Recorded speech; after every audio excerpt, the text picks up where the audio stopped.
Good morning students.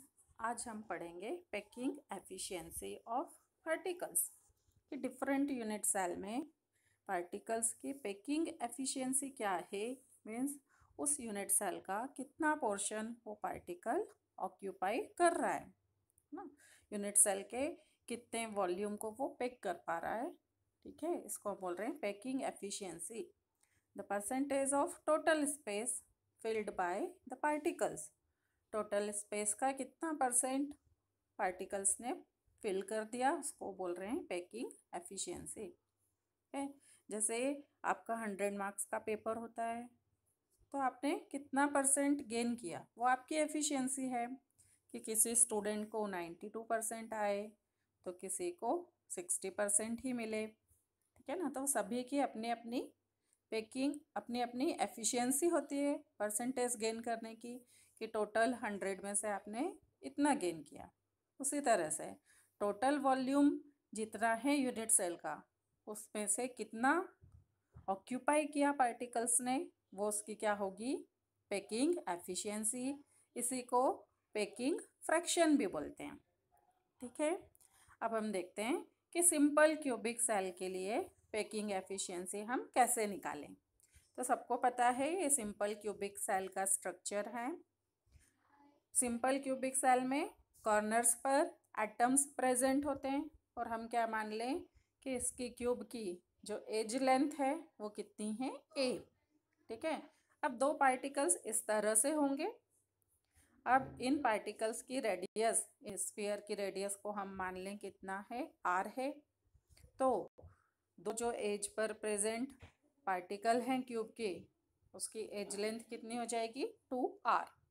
ठीक है, तो क्या माना हमने, एज लेंथ a है, कॉर्नर्स पर पार्टिकल है, इसलिए a की वैल्यू कितनी आ जाएगी, 2r। क्यों? क्योंकि पार्टिकल को हम ऐसा स्फीयर मान रहे हैं और स्फीयर की रेडियस कितनी मान ली है हमने, r। ठीक है, इतना आया।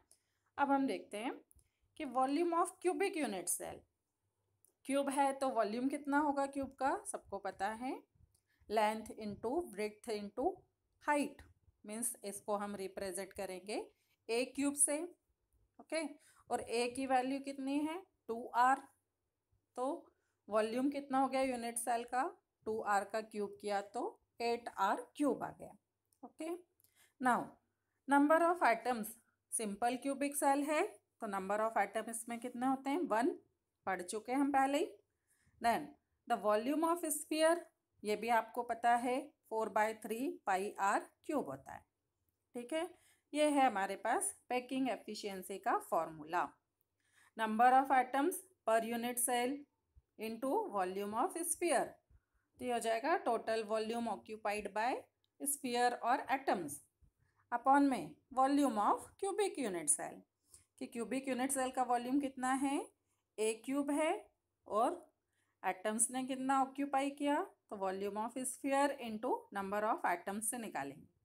परसेंटेज निकालना है तो इसको मल्टीप्लाई कर देंगे 100 से। ओके, अब नंबर ऑफ एटम्स की हमने वैल्यू पुट की 1 इंटू वॉल्यूम ऑफ स्फीयर क्या रखा, 4/3 पाई r क्यूब, और volume of cubic unit cell a की वैल्यू हमने कितनी निकाली थी, ऊपर देखो 8r क्यूब, तो यहाँ पर हमने रख दिया 8r क्यूब। ये r क्यूब कैंसिल हो गया।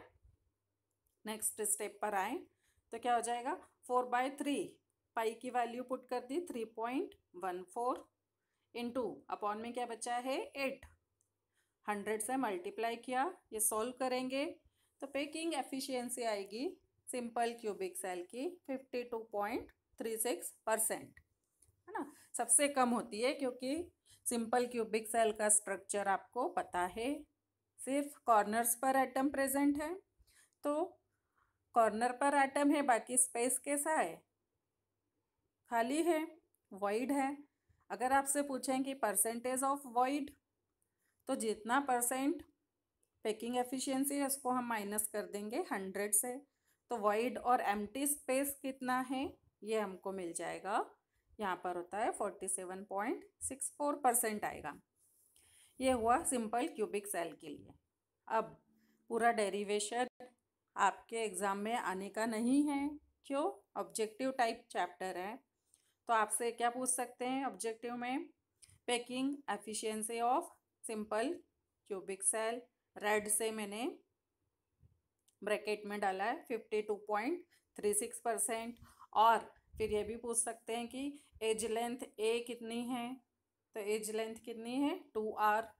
रेडियस क्या होगी सिंपल क्यूबिक सेल के लिए? आर की वैल्यू क्या होगी? ऊपर वाले फॉर्मूले से ही निकालें। ए इक्वल टू 2r है, तो r इक्वल्स टू क्या आ जाएगा? a/2। ये हुआ आपके लिए सिंपल क्यूबिक सेल की पैकिंग एफिशिएंसी, एज लेंथ और रेडियस। जो मैंने रेड से अंडरलाइन किया है ये ऑब्जेक्टिव के क्वेश्चंस हैं। अब सेकंड और थर्ड नेक्स्ट में आपको डेरिवेशन से नहीं बता रही हूँ, क्योंकि हमारे एग्ज़ाम में डेरिवेशन आने वाला नहीं है, तो ये आप डायरेक्ट याद कर ले ऑब्जेक्टिव के लिए तो भी चलेगा। For BCC body centred cubic cell, structure थोड़ा सा याद करो। तो कॉर्नर पर एटम्स हैं और एक एटम कहाँ है? बीच में है, बॉडी सेंटर पर है। तो packing efficiency simple cubic cell से थोड़ी सी ज़्यादा है, 68% वॉल्यूम ऑक्यूपाई करेगा ये। ए की वैल्यू, आर की वैल्यू लर्न करनी है ना। Then for FCC face centred cubic cell में कॉर्नर पर एटम्स होते हैं, साथ में हर एक फेस के सेंटर पर प्रेजेंट होता है एक एक atom. Number of atoms highest होते हैं इसमें, कितने? 4। तो 4 एटम्स हैं एक यूनिट सेल में। पैकिंग एफिशिएंसी इसकी हाईएस्ट होगी 74%। देन एज लेंथ और आर की वैल्यू आप लर्न करेंगे। जो मैंने रेड बॉक्स बनाए हुए हैं सब ऑब्जेक्टिव के क्वेश्चंस हैं। ओके, नेक्स्ट टॉपिक पर आते हैं हम, रेडियस रेशो। रेडियस रेशो किसी भी क्रिस्टल में प्रेजेंट पॉजिटिव और नेगेटिव आयन की रेडियस का रेशो है। रेडियस ऑफ पॉजिटिव आयन और radius of cation upon radius of anion is known as radius ratio.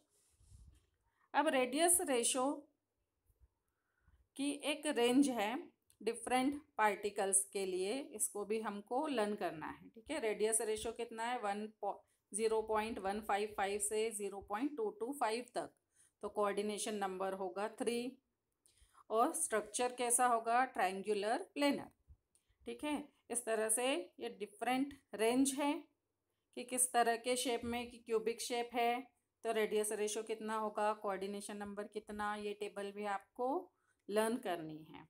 Okay students, objective chapter है इसलिए बहुत सारी चीज़ें हमको याद करना पड़ेंगी। ठीक है, इतना आया समझ में?